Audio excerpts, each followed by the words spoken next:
Hola chicos, en este video, junto con mis compañeros John y Sebastián, les explicaremos sobre el electromagnetismo. Ahora, ¿qué es el electromagnetismo?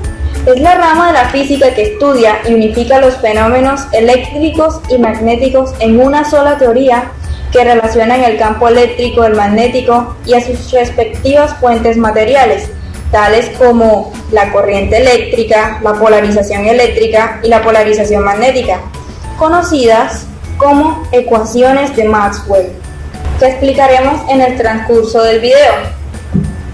Ahora les mostraremos algunos de los conceptos sobre el electromagnetismo para mayor claridad del tema.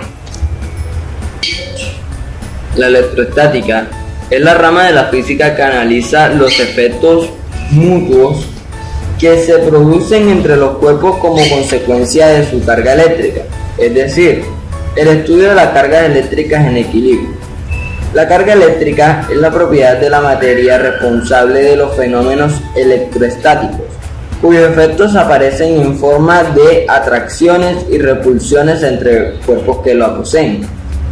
Históricamente, la electroestática fue la rama del electromagnetismo que primero se desarrolló.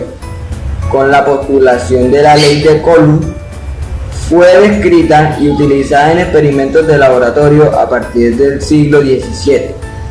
Y ya en la segunda mitad del siglo IX, las leyes de Maxwell concluyeron definitivamente su estudio y explicaron y permitieron demostrar cómo las leyes de la electroestática y las leyes que gobiernan los fenómenos magnéticos pueden ser analizadas en el mismo marco teórico, denominado como electromagnetismo. Muy bien, la corriente eléctrica. La corriente eléctrica o intensidad eléctrica es el flujo de carga eléctrica por unidad de tiempo que recorre un material. Se debe al movimiento de las cargas, normalmente en los electrones. En el interior del material, en el Sistema Internacional de Unidades, se expresa como S sobre C sobre S, Columbius sobre segundo. Unidad que se denomina como amperio. A. Una corriente eléctrica, puesto que se trata de un movimiento de cargas, produce un campo magnético de un fenómeno que puede aprovecharse en el electroimán. El instrumento usado para medir la intensidad de la corriente eléctrica es el galvanómetro, que calibrado en amperios se llama amperímetro, colocado en una serie como el conductor por el que circula la corriente que se desea medir. La polarización eléctrica. En el electromagnetismo clásico, la polarización eléctrica, también llamada como densidad de la polarización o simplemente polarización, es el campo vectorial que expresa la densidad de los momentos eléctricos bipolares, permanentes o inducidos en el material dieléctrico. El vector de polarización P se define como el momento dipolar de una unidad de volumen. La unidad de medida en el SI es Coulomb por metro cuadrado. La polarización eléctrica es uno de los tres campos eléctricos macroscópicos que describen el comportamiento de los materiales. Los otros dos son el campo eléctrico, que se simbolizan como E, y el desplazamiento eléctrico, que se simboliza como D. El campo eléctrico es la región del espacio en la que interactúa la fuerza eléctrica.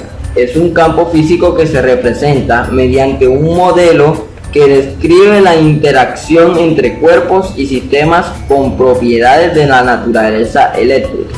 Se describe como un campo vectorial en el cual la carga eléctrica puntual de un valor sufre los efectos de la fuerza eléctrica. Campo magnético. Un campo magnético es una descripción matemática de la influencia magnética de las corrientes eléctricas y de los materiales magnéticos.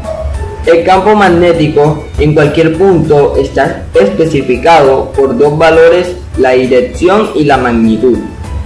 de tal forma que es un campo vectorial. Específicamente en el cambio magnético es un vector axial, como lo son los momentos mecánicos y los campos rotacionales. El campo magnético es comúnmente definido en términos de la fuerza de Lorentz ejercida en cargas eléctricas. Campo magnético puede referirse a dos separados, pero muy relacionados con los símbolos B y el símbolo H. Y ahora sí, vamos con las leyes y ecuaciones. Con el tiempo, las ecuaciones han cambiado mucho.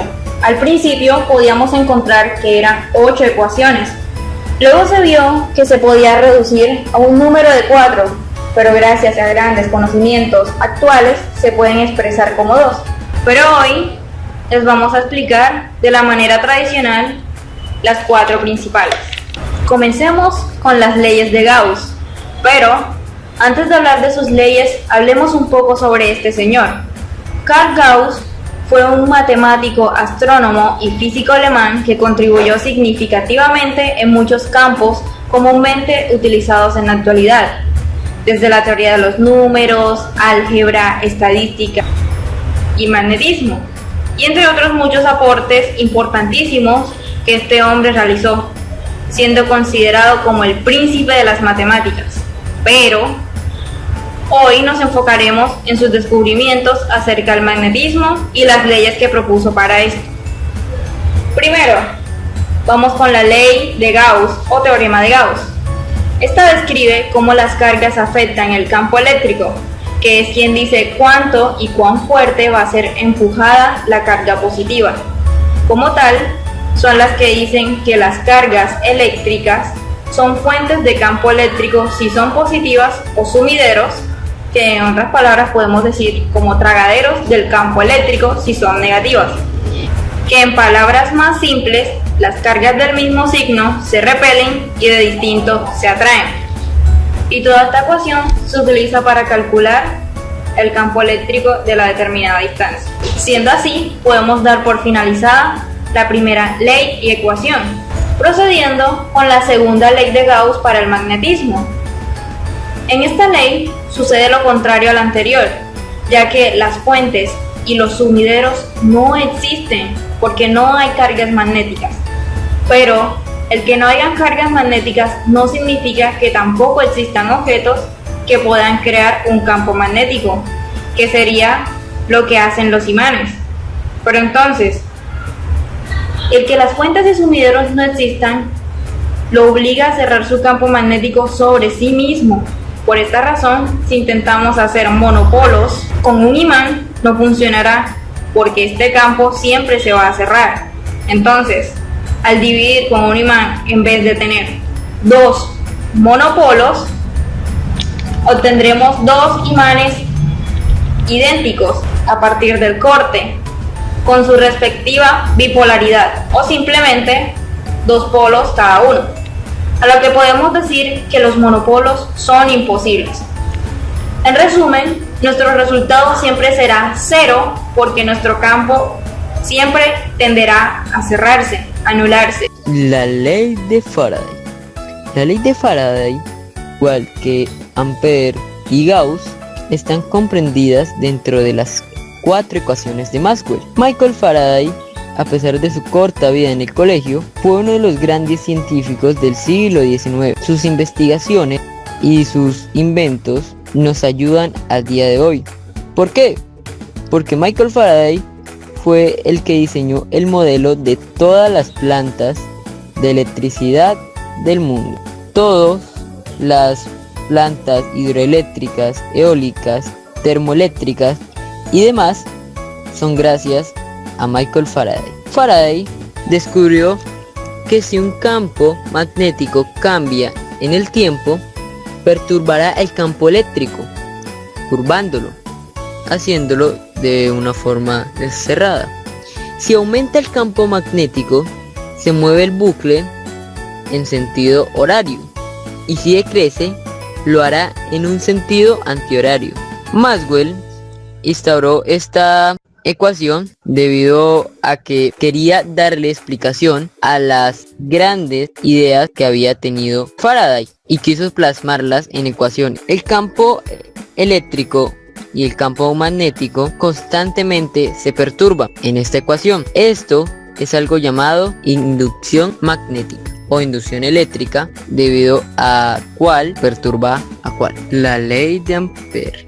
Ampère fue un científico francés, el cual con sus investigaciones científicas dentro del electromagnetismo descubrió que el campo eléctrico, cambiando en el tiempo o cargas moviéndose, activa en el campo magnético cerrándose. Esto nos permite hacer imanes artificiales, o en pocas palabras, electroimanes. Esto se consigue al pasar electricidad por una bobina, y cuanto más fuerte sea la corriente que pase dentro de la bobina, más fuerte será el campo magnético que ésta tenga. Esto tiene muchas aplicaciones dentro del mundo moderno, debido a que con este pueden lograr hacer resonancias magnéticas, y también esto nos ayuda a descubrir que nuestro planeta utiliza esto para evitar las llamaradas solares. Espero que hayan entendido más sobre las leyes de Ampère y Faraday.